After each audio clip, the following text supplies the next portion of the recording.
Hello, and welcome back to another episode of Collision Repair Mag's Industry Insider. I'm your host, Allison Rogers.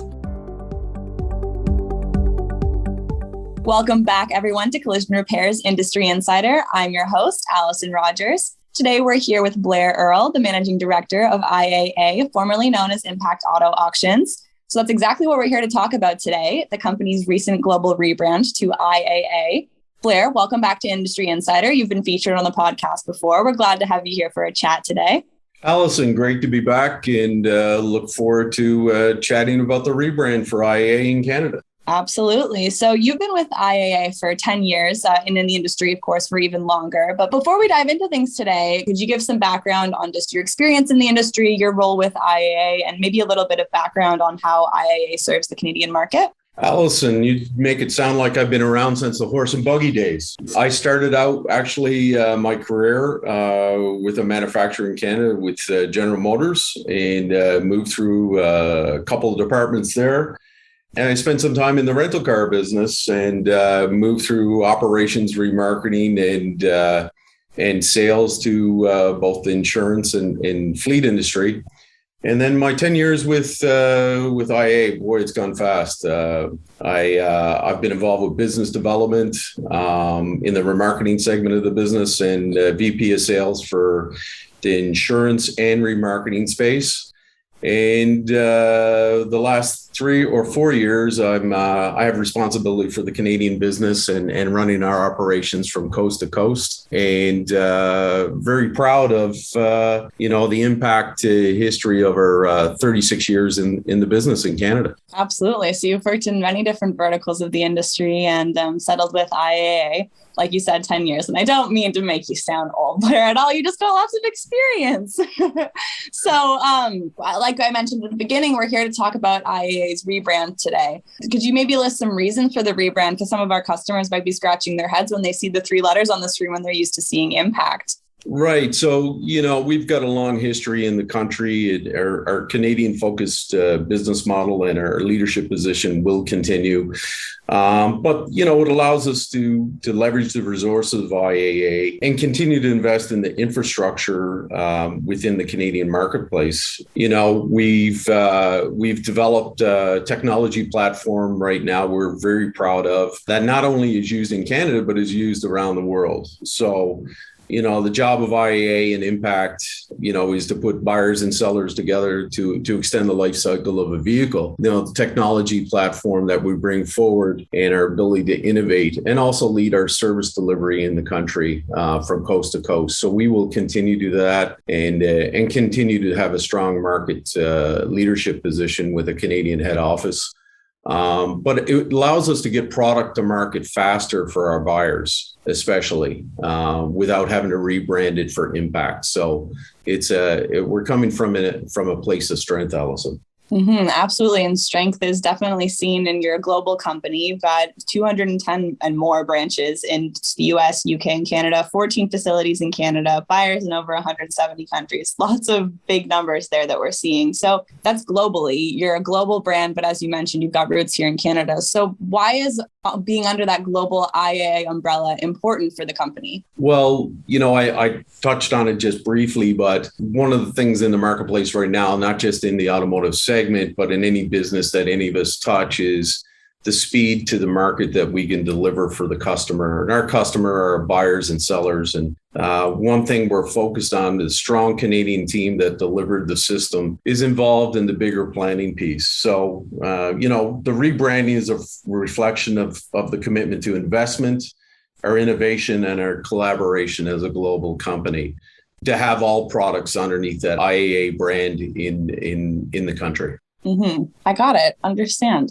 So having those 3 letters just encompass the entire brand, recognizable, it's easy. It makes sense to me. It makes sense to the industry as well, I'm sure. But in terms of the future vision, I mean, when you're doing something as big as a rebrand, we can kind of, start to expect that you've got something up your sleeve. Do you have any future vision that's associated with the rebrand?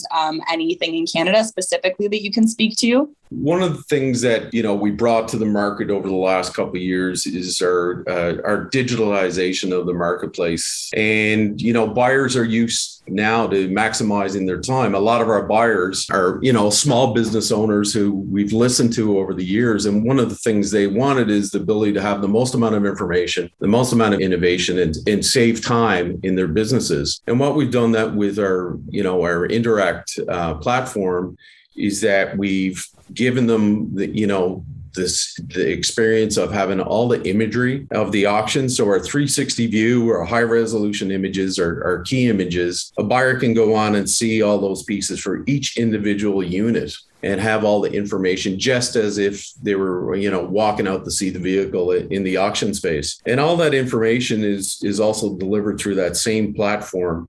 We have an engine start picture and video on there now and the pictures of the keys, which is a big piece of information for the buyers. And in addition, the personalization of that platform will make buyer recommendations based on past purchasing history. So that's a big piece. And we're going to expand on all those pieces and develop them even further with the ability to leverage the resources of technology through IAA and the global brand. Last time you were on the podcast, that's what we were speaking about, the engine start, all of the imagery you're speaking of, 360 key images, and all of that stuff. I was quite impressed by it and looking at it here again. If anyone wants to learn more about it, feel free to go check out the podcast. It was from about a year ago that we did with Blair and IAA, but it's some really impressive stuff. How's the client response been on that just in the last little bit since you've launched it? It's been excellent. I mean, we've had an OEM say it's as good or better than some of the experience globally with whole car marketplaces. So, for example, Spin Car allows us to walk through features in the technology in a vehicle. It could be as simple as operating the controls with some of the warning systems in the vehicle. And that just leverages the ability of the buyer to take that vehicle and resell it to the marketplace once they purchase it from IAA in Canada. Speaking to recyclers, just from what I hear, they're really interested to know, the nitty gritty of the vehicle. They don't want to purchase a vehicle and find out that the parts that they were counting on aren't going to be available in that. So I can't see a situation where that wouldn't be a beneficial tool. And it seems like it's really focused on what the client needs, the IAA principle. Is that something that you would agree with? Yeah, just to expand on that a little bit. The reason we developed all of these products is that our organization is designed around a customer-centric wheel, which we have the product development teams, the account managers, and the sales team listening to what the client needs. And it kept coming up that they want as much information to make the most confident purchasing decision. So our client and tech focus has led us to service customers like recyclers and body shops. And they're understanding that as they look for product, especially over the past 2 years in the challenging times we're in, is that it's not just product of a salvage auction. A huge percentage of our cars are non-damaged units that can be repaired and put on the road quite quickly. And the amount of information we provide with these platforms, what that does for us, Allison, our client and tech focus allows us to help that end buyer get a vehicle quickly and put it back on the road for the life cycle of the vehicle. Incredible. Yeah. So I went into that question not expecting you to come out with a theory that you've already had planned a customer-centric wheel here. So that's very interesting that you guys focus on that. Yeah, not only do we focus on that, we've actually taken it to the marketplace at our branches, which really are the lifeline of our business in the country. And we've taken our customer career values model and training across all branches in Canada. And the idea is for the branch employees to come up with ideas and get trained on how to better serve our customers, not just now, but all the developments in the future with technology and how we can help all our buyers, both in the recycling and body shop segments for sure. Sounds like everyone in IAA in the company has some part of the big fabric of making the operations work. I love that everyone gets a little bit of input and has the chance to have their ideas be heard. It's incredible. That's the goal of the business IAA Canada, is to continue on with that strong framework of the Canadian model that Impact has developed over the last 36 years. Yeah, like you mentioned, it's not just salvage vehicles. Being Collision Repair Magazine, we often just focus on the damage and whatnot, but you have more than that as well, as you're mentioning, just vehicles that people can buy and repair themselves. So that's really, the wheel is an interesting thing to look at as well when you're looking at IAA's operations and how they serve their customers in Canada. recently we were attending the Aura Convention and Trade Show, and obviously we speak to customers in the automotive aftermarket every single day. And the pandemic forced a lot of people to shift to an online marketplace instead of what we're used to, largely in person, for especially rural customers.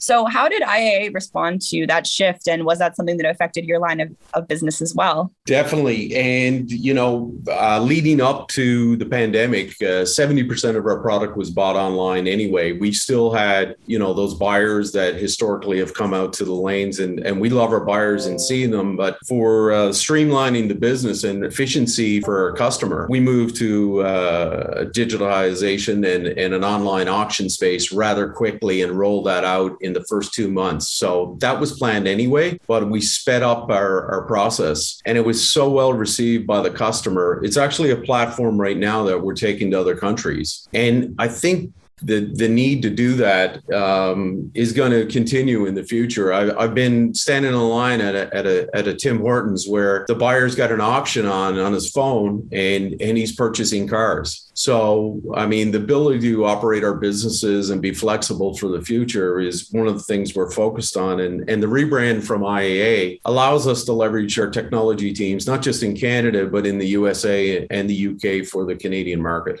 So more to come. Excellent. So I know I've kind of been catering our questions toward the recycling industry and the recycling and salvage sector right now. But as you mentioned, IAA also provides many different types of verticals and cars of all different statures to the industry. So body shops are currently facing kind of a difficult time right now. There's a lot of pressure on them in many different regards. But what would you want to communicate to body shops right now from IAA's perspective? What can you offer to them from your line of work? Well, there's a place in my heart that's near and dear to the body shop industry. I grew up around body shops and I called on them in my rental history. And, we're in a period right now where I really feel for the challenges that they're under, both with labor constraints and technology and demands by every different manufacturer. The message for them is that we have vehicles that are able to be repaired quickly, vehicles for parts. We're more than just a salvage marketplace in general. And it's an ability to keep their shops moving when there is a slowdown in product, or to source product when they need it for the jobs that they have on the shop floor. And we look at working closely both with our insurance partners and our body shop partners in the future. Some of our clients right now, we're doing a collaboration where we have vendor partnership meetings to be able to work through what the next best right thing to do is for the total industry. All right. Well, those are all the questions that I had for you, Blair. So thank you so much for sitting down with us on this episode of Industry Insider. If anyone has any further questions for Blair, feel free to reach out via email. We've got it down in the description, or it's Earle with an E, all one word, at IAAI.com. Feel free to reach out. You can also visit IAA's Canadian website at ca.iaai.com. That's also in the description, so feel free to check them out. And for all our listeners, thank you so much for tuning in to today's episode of Industry Insider. Be sure you're subscribed. We're available wherever podcasts are: Spotify, SoundCloud, Apple Podcasts, Amazon Music, YouTube, you name it, and we're on there. We'll see you next time.